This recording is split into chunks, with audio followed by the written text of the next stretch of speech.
Esther capítulo 3. Irmãos, nós estamos fazendo uma série de mensagens neste livro de Esther.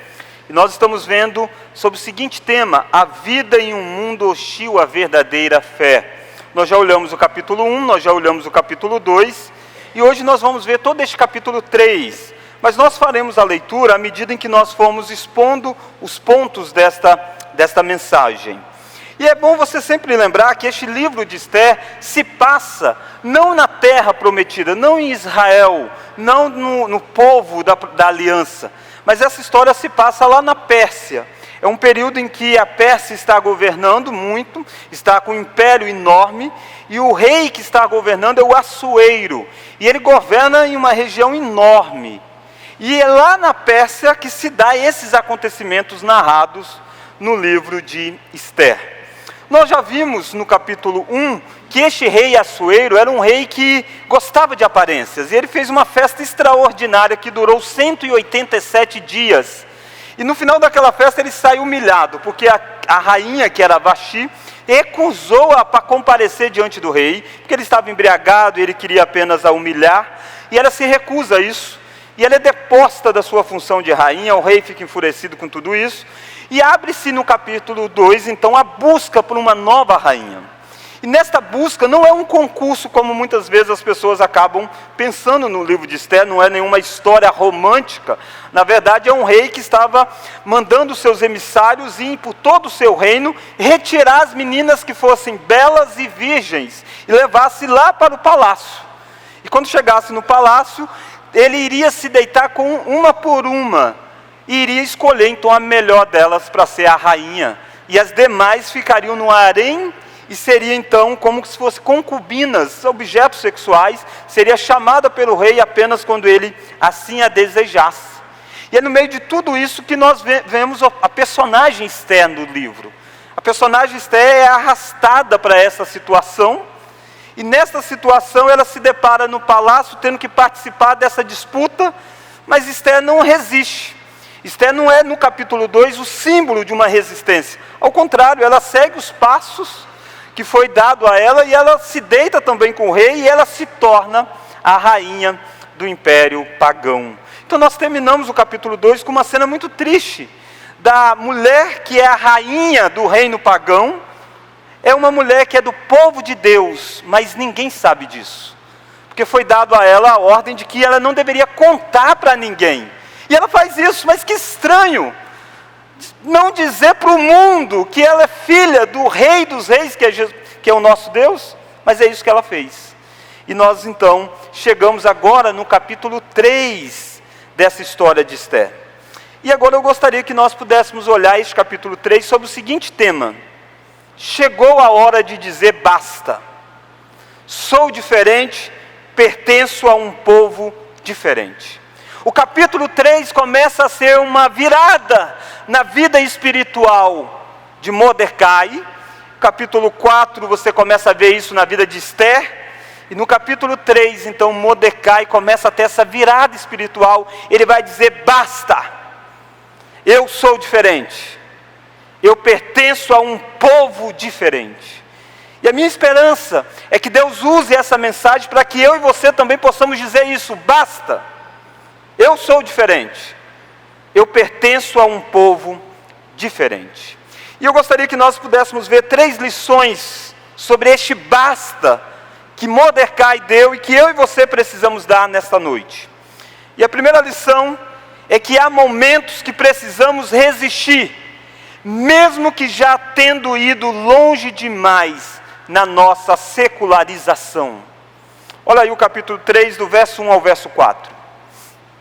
Diz assim: depois destas coisas, o rei Assuero engrandeceu Amã, filho de Amedata Agagita, e o exaltou, e lhe pôs o trono acima de todos os príncipes que estavam com ele. Todos os servos do rei, que estavam à porta do rei, se inclinavam e se prostravam perante Amã, porque assim tinha ordenado o rei a respeito dele. Mordecai, porém, não se inclinava, nem se prostrava. Então os servos do rei que estavam à porta do rei disseram a Mordecai: por que transgrides as ordens do rei? Sucedeu, pois, que dizendo-lhe eles isto dia após dia, e não lhes dando ele ouvidos, o fizeram a saber Amã, para ver se as palavras de Mordecai se manteriam de pé, porque ele lhes tinham declarado que era judeu. Vamos orar? Deus, fale conosco nessa noite, que a tua espada possa entrar profundamente no nosso coração, e a tua espada é a palavra do Senhor, é a Escritura Sagrada. Mas aquele que maneja a tua palavra é o Espírito Santo. Por isso, ó Deus, nós necessitamos dessa ação do Espírito, para que nós sejamos alimentados nesta noite. Em nome de Jesus, amém. Irmãos, nós estamos diante de um homem que está diante de um momento da vida, onde ele percebe que precisa resistir, mesmo que ele já tinha ido longe demais. E este homem é Mordecai. Essa cena do capítulo 3 abre para nós com a história de um rei que está coroando, que está exaltando, que está tornando um homem chamado Amã como um dos principais do reino. Amã se destaca e é colocado em posto. E é dito que todos devem se dobrar diante deste Amã. E é isso que deveria acontecer, e é isso que era normal de acontecesse. E é isso que estava acontecendo. Amã começa o seu desfile triunfal, e todo mundo começa a se dobrar diante do Amã. Afinal de contas, o rei Assuero ordenou. Afinal de contas, é uma ordem do Estado. Afinal de contas, o homem mais poderoso está mandando que você se dobre diante do segundo homem mais poderoso agora, o Amã. E no meio disso tudo, quando os oficiais começam a se dobrar, Mordecai não aceita isso e não se dobra. Mordecai entende dizendo: basta, eu não vou fazer mais isso. E é estranho isso aqui, porque se você está acompanhando o livro de Esther, Mordecai já estava muito secularizado. Mordecai tinha tomado muitas decisões erradas na vida. Para você ter ideia, esse tempo que nós estamos lendo aqui do livro de Esther é um período em que o povo já tinha sido autorizado a voltar. Ciro, há uns 40, 50 anos atrás, tinha dado um decreto, dizendo assim: o povo judeu, o povo que diz servir o Deus de Israel, pode voltar para a sua terra. E aí eles não voltaram, ficaram lá, construíram casa, tiveram filhos, estão vivendo bem lá na Pérsia. E muitos não voltaram, e Mordecai está entre eles. Mordecai vive lá. Mordecai prosperou lá na Pérsia. Mordecai vive, por exemplo, na região chamada Cidadela de Suzã. Suzã é a capital e a Cidadela é o lugar mais importante, é o centro político. E ele tem acesso livre, ele está no palácio. Ele já era um funcionário alto daquele governo. E o nome Mordecai está ligado não ao Deus de Israel, mas a Marduk, um deus da Babilônia. E este mesmo Mordecai tinha dito para Esther, dizendo assim: Esther, você não diga que você é judia, não diga que você é do povo da aliança. Aliás, Esther, o nome dela era Radassa, que era o nome judia. E ele muda o nome dela e coloca o nome como Esther, dizendo: ninguém precisa saber da sua fé. Percebe que nós estamos diante de um homem que tinha se dobrado a tantas coisas já daquele mundo. Mordecai não é aqui um Daniel da história, que tinha dito assim: eu não como das comidas, das finas iguarias do rei, eu sou judeu. Não, Mordecai não tinha feito nada disso. Mordecai tinha prosperado, escondendo a sua identidade, indo bem. Até que um dia, ele diz: basta, eu não posso mais continuar indo adiante. E eu espero que eu e você também, que já estamos muito secularizados, queira ou não queira, eu e você pensamos muito com a cabeça deste mundo, com os costumes deste mundo, e achamos que as coisas daqui estão boas, e nós estamos até prosperando, sem muitas vezes identificarmos quem nós somos, sem ter os nossos princípios rígidos, e nós vamos cedendo às coisas do mundo. Mas em um momento ou outro, você precisa entender que precisa dar um basta nisso, que tem que ter um ponto final dessa secularização. E o ponto final é o Amã diante de Mordecai. E Mordecai diz: eu não me prostro, E a grande pergunta, por que é que Mordecai faz isso? Se Mordecai se prostrou tantas vezes a tantos outros governantes, ao rei, por que ele não se posta diante deste Amã? E aí está no versículo 1 a resposta. Olha aí o versículo 1. Depois dessas coisas, o rei Assuero engrandeceu Amã, vamos ler? Filho de Hamedata Agagita. Esse Amã era Agagita. O que significa isso? Significa que ele derivava de um rei chamado Agag. Significa que ele derivava de um povo chamado, o povo que era os Amalequitas. O povo que veio de Amaleque. Significa que ele está diante de um descendente daquele povo que nós lemos no início do culto de Êxodo 17. Daquele povo que no passado veio de forma traiçoeira por trás de Israel, matou velhos, idosos e doentes. Um povo que criou uma guerra contra o povo de Deus. E Deus diz assim: não, Moisés, lute. Enfrente, Moisés, levante o teu bastão, Moisés, e eu vou dar a vitória para vocês. Aquele povo que depois Saul teve diante dele o Agag, que é da descendência aqui, por isso que é Agagita, o rei Agag. E Deus diz para Saul: você precisa matar o Agag. E Saul traz o Agag vivo.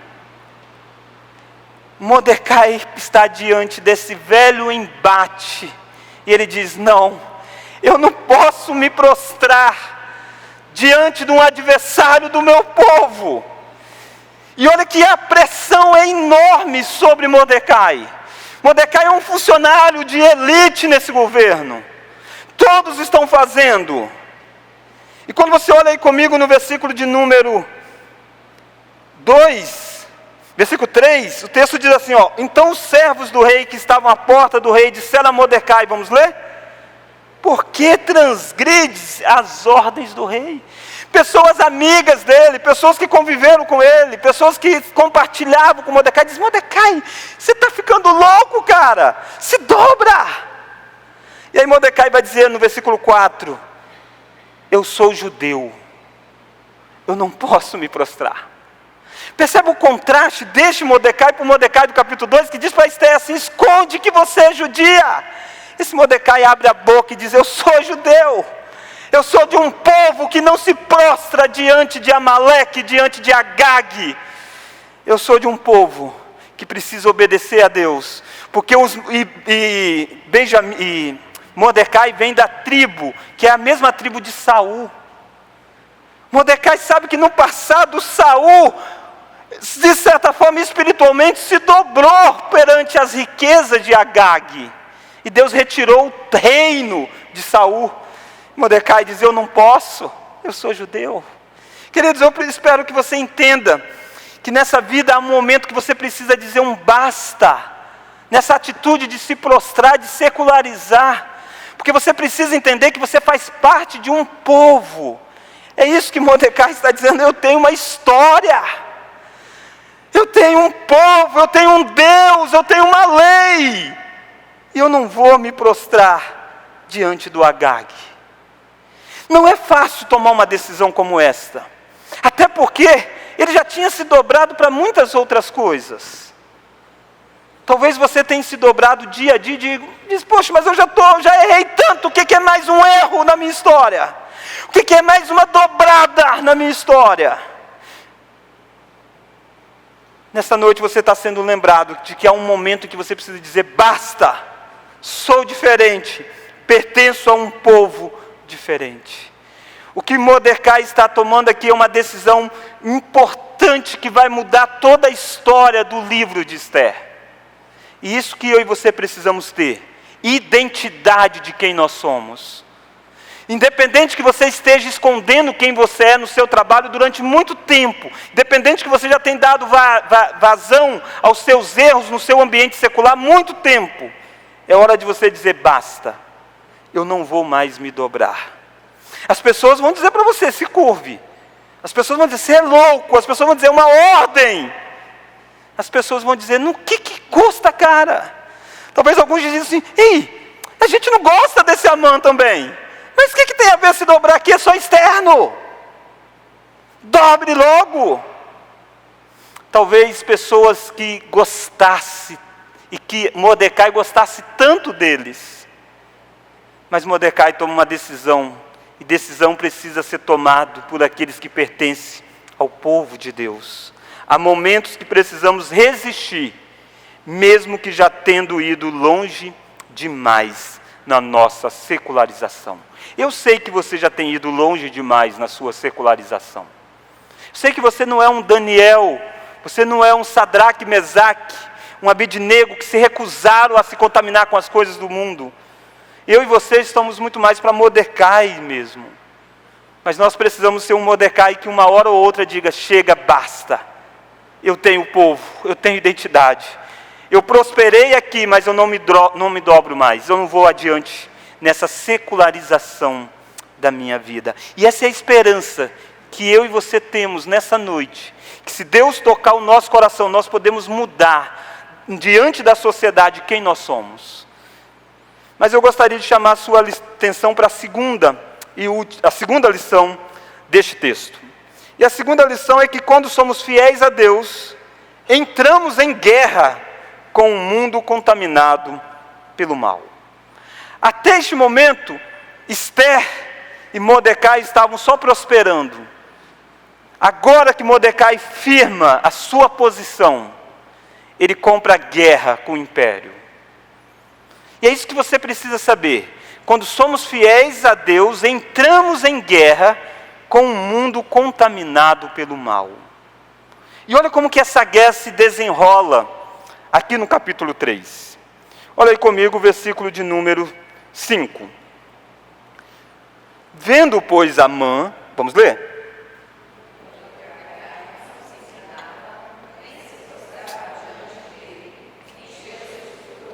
Verso 6, porém teve como pouco nos seus propósitos atentar apenas contra Mordecai, porque ele havia declarado de que povo era Mordecai. Por isso procurou Amã destruir todos os judeus, povo de Mordecai, que havia em todo o reino de Assuero. Verso 7, no primeiro mês, que é o mês de Nissan, no ano do 10º do rei Assuero, se lançou pur, isso é, sortes, perante Amã, dia a dia, mês a mês, até o 10º, que é o mês de Adar. Queridos, nós estamos aqui sendo mostrado para nós agora uma guerra que vai se desenrolar. Por que essa guerra se desenrola? É porque eles estão secularizados? Não. Enquanto eles estão secularizados, o império está batendo palma. Enquanto eles estão vivendo de acordo com o mundo, eles estão até prosperando. Mas quando eles dizem basta, há um exército que se levanta contra. E este primeiro personagem é o Amã. O Amã também entendeu o que está acontecendo aqui. Amã entendeu direito o que é essa batalha. Ele diz, por que esse cara não se prostra? E ele diz, porque ele é judeu. Na mente de Amã também vem a história de Agag. Também vem a história de Êxodo 17. Diz, nós temos sim uma guerra contra esse povo. E Amã diz, não é apenas um Mordecai que eu quero que seja morto. Eu quero que todo judeu seja morto. De todo o império. Nós estamos falando de um império enorme. De um império que ia da Índia à Etiópia. De um império que pegava 127 províncias. E judeu que estivesse em qualquer lugar, o Amã quer ver morto. Porque a guerra é intenso, queridos. Porque a guerra é uma guerra espiritual. Porque essa guerra é a guerra que está contrastando os dois grandes povos. As duas grandes linhagens. É a guerra da descendência da mulher com a descendência da serpente. É a guerra espiritual que eu e você estamos inseridos. Quando eu e você tomamos uma posição, nós entramos em um combate intenso, como este aqui que se deu. Porque o mal habita no mundo, o mal está presente em Amã. O mal está presente ao ponto deste homem ser tomado pelo orgulho. Percebe, todo mundo está se prostrando diante do Amã. O Assuero já deu toda a autoridade para o Amã. Por que que um homem apenas que não se prostra incomoda tanto? Porque é isso que o orgulho faz. O orgulho nos torna escravos. E tornou o Amã escravo. E no verso 7, esse Amã, ele vai lançar sorte. É uma questão que tinha na época, e muitas provavelmente crendo nos astros celestiais. Ele quer saber qual que é o dia. E ele começa a lançar essa sorte. Olha aí o versículo 7. Ó. No primeiro mês, que é o mês de Nissan, no ano do 10º do rei Assuero, se lançou o Pu, isso é sorte perante Amã, dia a dia, mês a mês, até o do 10º, que é o mês de Adar. E ele começa mês a mês assim, querendo lançar. Será que vai ser esse dia? Nesse dia? E vai dando não, até que bate um dia. Lá no do 10º, que é o mês de Adar. Ele diz, este é o dia. Que dia é esse? Ele diz, este é o dia que vai morrer todos os judeus da face da terra. Que guerra!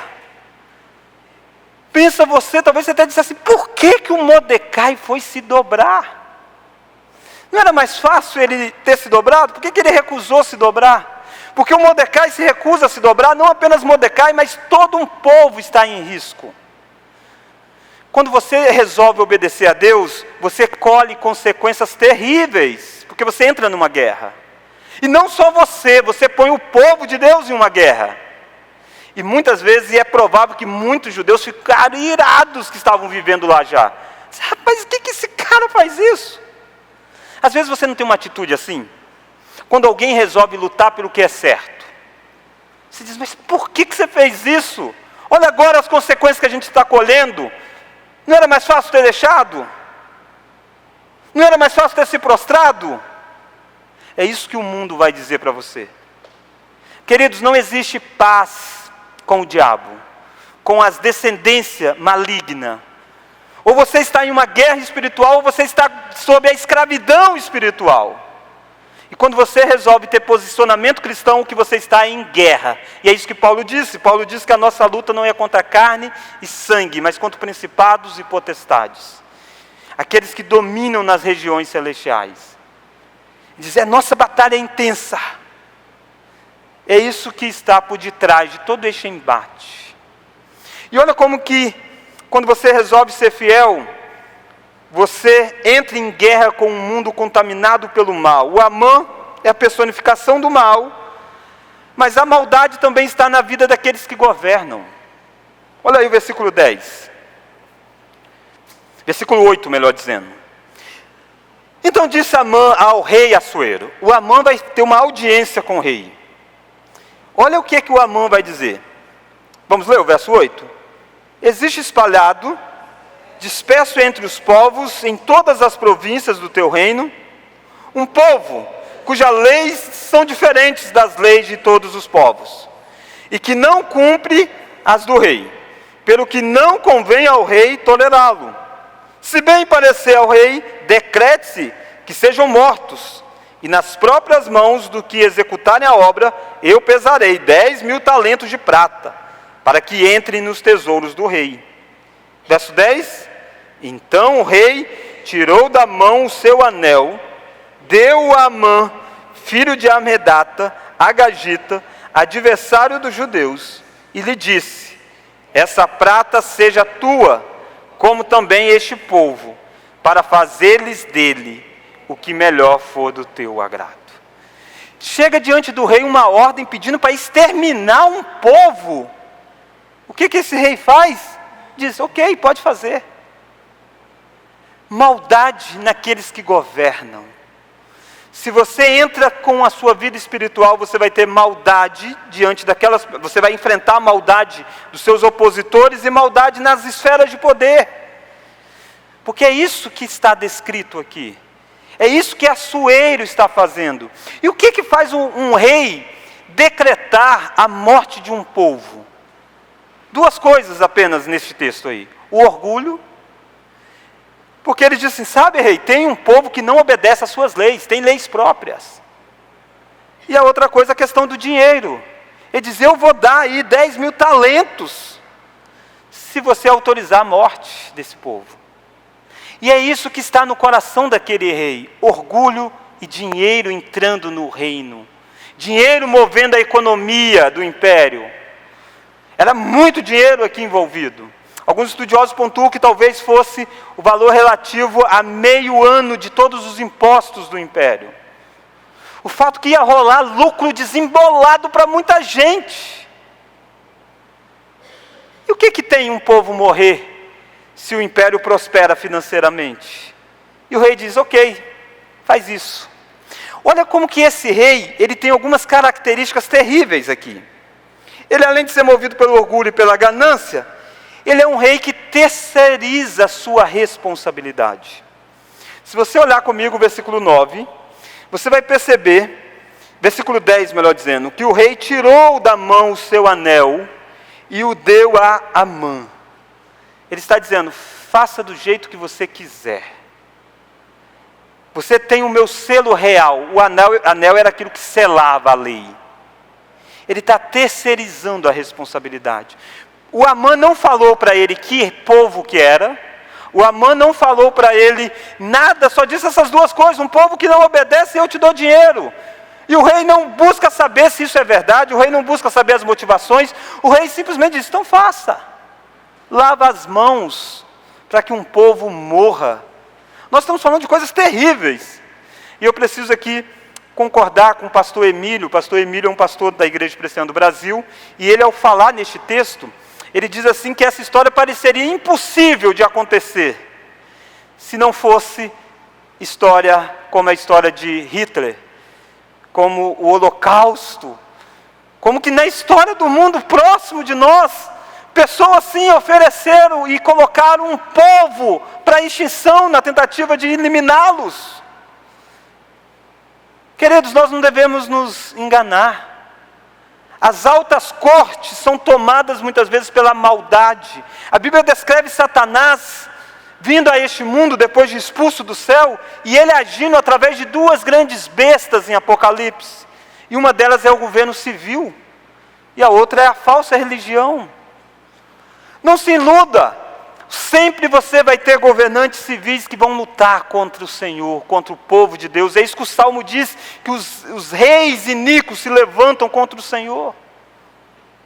Se você espera que você vai ter a benevolência daqueles que governam, para defender a causa do Evangelho, você está equivocado. Pode ter momento ou outro em que a graça de Deus permite levantar líderes assim. Mas em grande período é isso aqui que você vai ver. Pessoas que estão preocupadas apenas com o orgulho, pessoas preocupadas em levar vantagem, em ter dinheiro, em prosperar. Um rei que é insensível à dor do povo. Quando sai essa ordem do rei, olha o versículo 15. Olha o versículo 15. Os correios, pois, impelidos pela ordem do rei, partiram incontinente, e a lei se proclamou na cidadela de Suzã. Vamos ler? O rei e Amã se assentaram a beber, mas a cidade de Suzã estava perplexa. Tinha um decreto mandando matar crianças, idosos, mulheres, homens, todos que pertenciam ao povo judeu, de 127 províncias. E o rei e o Amã estão bebendo e alegres. Que rei insensível é este? Mas há também aqui a maldade do povo. Você viu a maldade do Amã, que planejou tudo isso? A maldade de um rei que aceita tudo isso? Sem investigar, sem procurar saber nada. Ele está nem aí. E você vê a maldade do povo. Olha a maldade do povo. Olha o versículo 12. Vamos ler do capítulo 13, versículo 12. Chamaram, pois, os secretários do rei, no dia 13 do primeiro mês, e segundo ordenou Amã, tudo se escreveu aos sátrapas do rei, aos governadores de todas as províncias e aos príncipes de cada povo, a cada província do seu próprio modo de escrever, e a cada povo na sua própria língua. Em nome do rei Assuero se escreveu, e com o anel do rei se selou. Enviaram-se as cartas por intermédio dos correios, e todas as províncias do rei, para que se destruíssem, matassem e aniquilassem de vez a todos os judeus, moços e velhos, crianças e mulheres, em um só dia, no dia 13 do 10º mês, que é o mês de Adar, e que lhes saqueassem os bens. Capítulo 14, verso 14 diz que tais cartas escreveram o translado do decreto, para que se proclamasse a lei em cada província. Foi traduzido para vários idiomas. Envolveu o correio local daquela época, o meio de transporte, e ordens saíram por todo o império. Passou nas mãos de vários governadores, passou nas mãos de várias pessoas, de vários príncipes, de várias autoridades. E o texto não relata um que se levantou dizendo: para com isso. Eles aceitaram isso. Eles foram omissos a isso. E mais, o texto diz assim: no dia 13 do 10º mês, que é o mês de Adar, vocês moradores de todo o império, vocês têm uma ordem, vocês têm uma lei. Vocês podem, se vocês moram perto de um judeu, você pode matá-lo, você pode saquear os bens deles. Tinha muita gente honesta, mas que com certeza disseram assim: rei, é a ordem do rei. O dia vai chegar e eu vou matar. Alguns até regalaram os olhos e disseram: ei, eu posso pegar os bens deles. Você sabe que judeus são famosos exatamente por serem prósperos financeiramente. Isso está rodando o império durante muito tempo, queridos. Maldade em Amã, maldade no rei e maldade no povo. Porque o mundo é um mundo contaminado pelo pecado. Deixe de ilusão. Se você quer ser um crente fiel ao Senhor, não se prostre diante do mundo. E veja se levantando contra você Amã, personificação de Satanás, da linhagem satânica. Vê se levantando contra você os impérios. Vê se levantando contra você o próprio povo. Pessoas que às vezes sabem que aquilo que você faz é correto. Não existia um ódio generalizado pelos judeus. Quando sai a lei, muitos ficaram admirados com isso. Mas ele diz: se é para obedecer, a gente obedece. E quando você ouve tudo isso, talvez você esteja dizendo: nossa, que gente terrível. Talvez é fácil eu e você olhar para Assuero e dizer assim: que rei! Que rei é esse? É rei que não percebe diante dos olhos dele a motivação de Amã. Eu gostaria que você parasse e pensasse se você não é muito parecido com Amã, com o rei, melhor dizendo, com Assuero. Como assim, pastor? Eu e você nos tornamos parecidos com Assuero, quando eu e você ouvimos conselhos errados de pessoas que estão ao nosso derredor. Quando nós ouvimos alguns Amã que estão ao nosso derredor. Pessoas com a mente totalmente contaminada. E a gente embarca naquilo que foi falado. Sem investigar, sem analisar, sem avaliar, sem pensar se é isso mesmo. Basta alguém soprar alguma coisa no seu ouvido e você diz: é isso mesmo. E você embarca nisso como o rei Assuero embarcou. Irmãos, o rei Assuero aqui está sendo conduzido pelas mãos de Amã a fazer torturas, como muitos crentes às vezes são conduzidos pela mente de um ou outro um pouco mais sagaz, que manipula tudo. E de repente você está lutando contra aquele que não se dobra, porque você está ouvindo o Amã, e o Amã se tornou o herói da história, enquanto que o Mordecai se tornou o vilão. Você não tem invertido muitas vezes isso na sua vida? Eu e você agimos assim também como rei, quando nós terceirizamos as nossas decisões e deixamos nas mãos de pessoas que são incapazes de fazer, porque não são moralmente aptas a fazer. E a gente diz: foi ele que fez. Nós agimos como Assuero quando nós fazemos, por exemplo, ao votar, ao eleger alguém. Ao votar em um candidato, você diz assim, você dá para ele o anel da autoridade. Você delega a eles. Ninguém que chega hoje no nosso país, no governo, chega sem a delegação do povo. O povo é quem delega isso. E quantas vezes você delega para alguém que faz leis, por exemplo, favoráveis ao aborto? Leis que vai matar, exterminar uma próxima geração. E na hora de avaliar o que você economia, você diz, não, mas eu prospero. Ele tem um projeto bom financeiro. Ele atende a minha necessidade. Você está agindo como açoueiro. Você está vendendo pessoas por 10 mil talentos, por uma casa melhor, por uma vida melhor. Pessoas, partidos, governantes, que têm como projeto contrário o próprio cristianismo. Você não vê problema nenhum em dar a eles o anel da autoridade. E quando eles fazem alguma coisa, você não tem a coragem de os confrontar. Você parece com a maldade do rei, você parece com a maldade do povo. Você vê o mal acontecendo debaixo dos seus olhos, debaixo do seu nariz.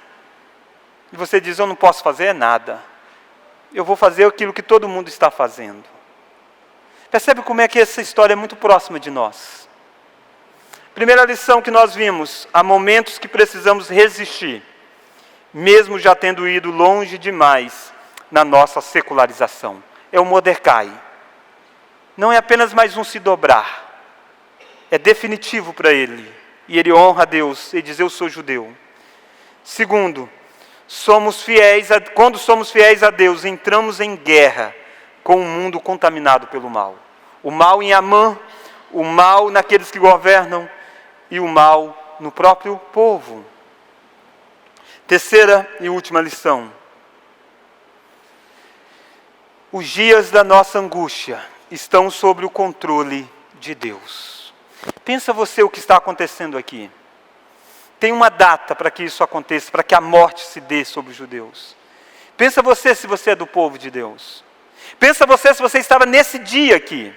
Se você fosse um dos que viviam em qualquer parte do império, não é necessariamente em Suzã, mas morasse longe, talvez você nem conhecesse o tal do Mordecai. Mas por causa da fidelidade dele, a sua cabeça está a prêmio, e você sabe o dia em que isso vai acontecer. Nós cantamos aqui que nós devemos confiar em Deus ainda que sejam dias difíceis.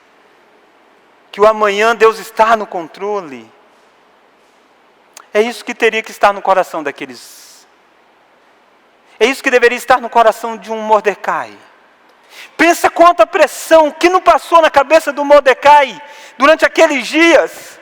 Talvez ele pudesse dizer, se eu for até Amã, se eu me prostrar, se eu pedir perdão, ele cancela. Olha o versículo de número 7.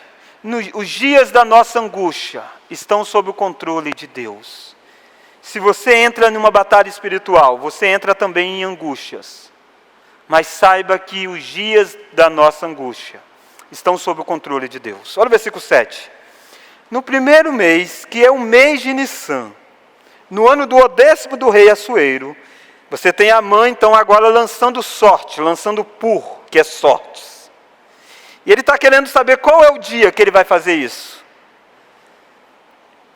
Vamos ler? Amã, dia a dia, mês a mês, vamos ler agora? Até o do 10º, que é o mês de Adar. Amã achou que os astros estão controlando o futuro. E ele lança a sorte para saber qual que é o dia que os astros determinam.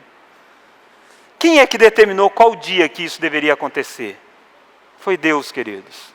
Provérbios diz, a sorte, que é isso que eles fizeram aqui, se lança no regaço. Mas do Senhor procede toda a decisão. O coração do homem traça o seu caminho, mas o Senhor lhe dirige os passos. Se a ordem tivesse sido dada para matar os judeus uma semana depois, talvez tudo que tem que acontecer ainda na história do livro de Esther, não daria tempo de acontecer. E os judeus seriam mortos.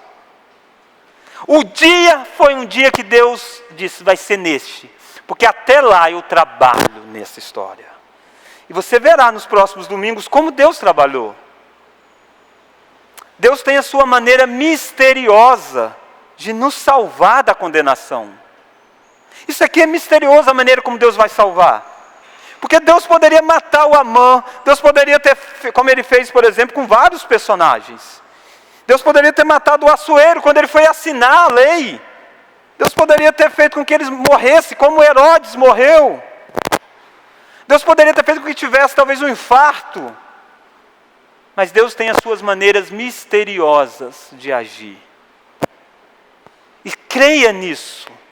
No meio dos dias da sua aflição, creia que Deus tem a maneira misteriosa dele de trabalhar, de libertar você, de agir no drama da sua aflição. E Deus tem um tempo para nos dar a vitória. Não é naquele dia, não é naquele mês, a história vai desenrolar. Mas Deus está compromissado em libertar este povo. O que você precisa perceber aqui, que há algo em risco nessa história. Se todos os judeus fossem exterminados, o que iria acontecer? A promessa que Deus disse lá para Abraão, que ia trazer um descendente que ia abençoar o mundo, que era Jesus Cristo, não teria como acontecer. É isso que está em jogo. É isso que Satanás quer agir para impedir o nascimento do descendente da mulher, que vai esmagar a cabeça da serpente. Os judeus parecem que estão em uma grande encrenca neste final. Parece que não há saída, mas há saída. Há saída porque a história precisa acontecer. Se os judeus fossem mortos neste dia que Amã decretou para que ele fosse morto, Jesus não teria nascido. E eu e você não estaríamos com os nossos pecados perdoados. Nós não estaríamos hoje louvando a Deus e nós teríamos um destino de inferno. Mas os dias das nossas angústias estão sob o controle de Deus. Mas eu quero terminar fazendo pequenas aplicações às nossas vidas. Uma delas é, hoje é dia de você compreender que tem algo mais pelo qual você deve viver.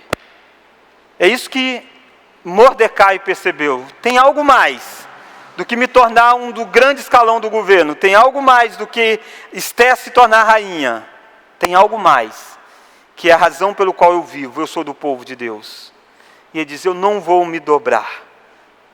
Você precisa dizer isso também. Você é um cristão. Talvez você precise dizer pelos meus irmãos do passado. Por pessoas como Mordecai que não se dobraram, eu também não vou me dobrar. Por mártires da igreja como um Policarpo, que foi jogado, queimado, vivo, porque ele não se prostrou, você também tem que dizer, eu não vou me prostrar, porque eu sou cristão. Pela igreja de Jesus Cristo, você vai dizer, eu não vou me dobrar. Pelo futuro, pelos seus filhos, pelos seus netos, pelas aquelas da nova geração, você diz, eu não vou me prostrar. Pelo seu Salvador, Jesus Cristo, você precisa dizer, eu não vou me dobrar. Eu não posso me dobrar diante do mundo. Tem algo mais. É por isso que você está aqui nessa noite. É por isso que você vem adorar a Deus, porque tem algo mais. Algo mais do que aquele corre-corre da semana. É a família da fé. Saiba que pertencer ao povo de Deus é estar em guerra com o mundo que jaz no maligno. É isso que a Bíblia descreve para nós. Essa guerra está desde Gênesis até o nascimento de Jesus Cristo de forma ferrenha. Mas Cristo nasce e derrota Satanás. E ele é expulso do céu. E agora ele ruge como um leão, procurando alguém que possa devorar. Sabendo que o dia da derrota dele, agora sim está lá também, contada num dia que um dia ele morre e é destruído, é lançado no inferno. Não morte física, morte espiritual.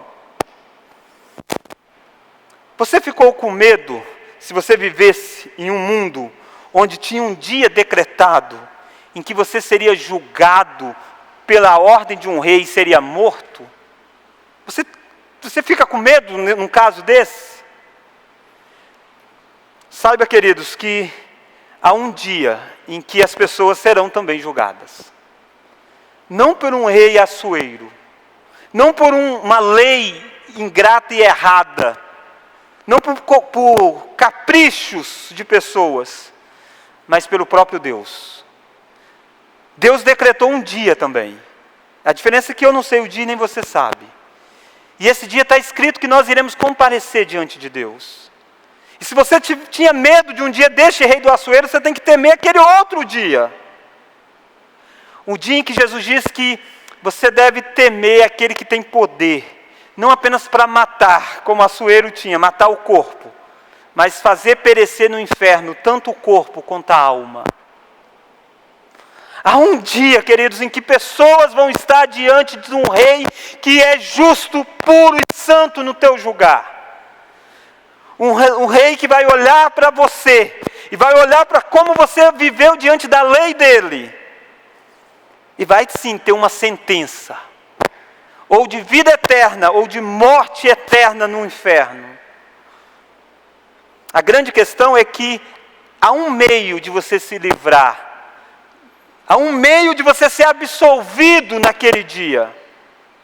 É que o próprio rei propiciou a salvação de uma forma inesperada. Ele mandou o próprio filho dele, para que o filho dele passasse por uma sentença e fosse morto, e fosse sepultado, e tivesse sofrido todas as angústias do inferno sobre a vida dele, para que você possa ser livre naquele dia que está no decreto de Deus. Mas esse dia é só para aqueles que creem em Jesus Cristo, só para aqueles que estão debaixo do sangue do Cordeiro.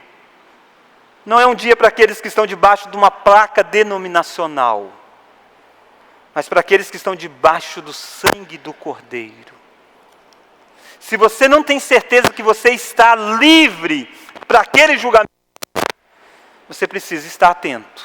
Porque eu não sei, o dia pode ser hoje, pode ser amanhã, pode ser daqui a um ano. E mesmo você morrendo aqui, você não se livra do julgamento. O dia você terá que comparecer diante do Senhor. O melhor caminho é crendo em Cristo.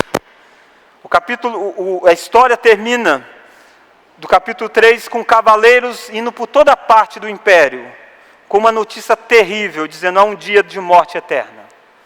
Hoje nós vivemos uma época em que tem pessoas também sendo espalhadas por todo o mundo, mas agora com uma mensagem de salvação, dizendo creia em Jesus Cristo, descanse em Jesus Cristo, confie em Jesus Cristo, e você estará livre da condenação daquele dia. Muito pior do que ser acusado por Amã é ser acusado por Satanás. E ele foi deposto do posto de acusador, porque Jesus Cristo tomou sobre si todas as angústias para que nós fôssemos livres. E a minha pergunta para você é: por causa disso tudo que Jesus fez por você, amanhã, depois de amanhã, durante a semana, durante esse mês, você vai se dobrar diante do Amã satânico que vai aparecer diante de você, diante do império que vai apresentar diante de você. Você vai se dobrar. Não mais, queridos, basta. Eu sou cristão, eu tenho identidade, eu sou do povo de Deus, eu sou diferente. Faça isso, tenha coragem como Mordecai teve. Você já está livre da grande condenação. Honre a Deus no seu ambiente de trabalho. Honre a Deus na sua escola. Honre a Deus na sua família. Honre a Deus no seu casamento. Você como pai, você como mãe, você como filho. Não mais vou me prostrar. Mesmo que até agora eu tenha sido um Mordecai, conhecido como alguém deste mundo. A partir de agora eu sou judeu. Não judeu mais, mas eu sou cristão. Eu tenho família, pelos meus antepassados, pela aquela história terrível de Êxodo 17, de Samuel 15, pela história de Mordecai, de Esther 3, pela história de Jesus Cristo na cruz do Calvário, não mais. Pelos seus filhos do futuro, não mais. Pela próxima geração que vai olhar para trás e dizer, lá em 2000 e pouco, teve um povo que não se dobrou. Não mais. Nós estamos diante deste Deus. Vamos orar? Pai querido, quantas vezes nós, como teu povo, temos nos dobrado, temos nos prostrado, temos nos rendido ao sistema deste mundo. Mas o Senhor nos dá a oportunidade de dizer basta. Que nós possamos, ó Deus, ter coragem para enfrentar a grande batalha da nossa vida. Porque Cristo já lutou ela por nós. O nosso adversário já foi derrotado. Que nós possamos tomar a armadura da salvação para enfrentar o dia mau. Deus, obrigado porque aqueles que estão debaixo do sangue do Cordeiro não temem um dia do juízo final. Ao contrário, eles aguardam ansiosos por este dia. Porque neste dia eles receberão o galardão da vida eterna. Mas Deus, há pessoas que devem temer este dia, pessoas que ainda não estão debaixo do teu sangue. Que eles possam perceber nessa noite, ó Deus, quão terrível será se esse dia chegar e eles estiverem longe da graça do Senhor. Deus, faça de nós mensageiros que estejam espalhados por este império terrível, levando as boas novas. Não nos deixe, ó Deus, sermos coniventes com o erro que se dá diante dos nossos olhos. Que nós possamos lutar pela verdade. Que nós possamos lutar pelo Teu Evangelho, lutar pelo Teu povo.